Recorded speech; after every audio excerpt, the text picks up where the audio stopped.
This assessment asks us to work backwards to identify the molecule that would react under these conditions to produce the product shown.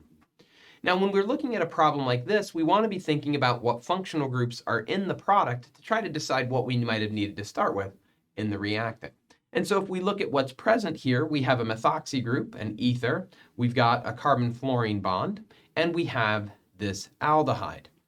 Now, looking at the conditions, there's nothing about these conditions that are going to allow us to do an ether synthesis. There's no fluorine present in the set of reagents, so we're probably not doing anything with the fluoride either. What we are probably doing, what this is probably doing is making the aldehyde. And in fact, if you look at these conditions, we might remember that these are conditions of the Swern oxidation. The Swern oxidation is specifically the oxidation of an alcohol. Because it's done not in the presence of water, primary alcohols will make aldehydes. And so the primary alcohol we're going to start with is as shown. So there's the chain of our primary alcohol. We have our ether group here and our fluorine at this position. This alcohol will be oxidized under Swern conditions to give this aldehyde as our product.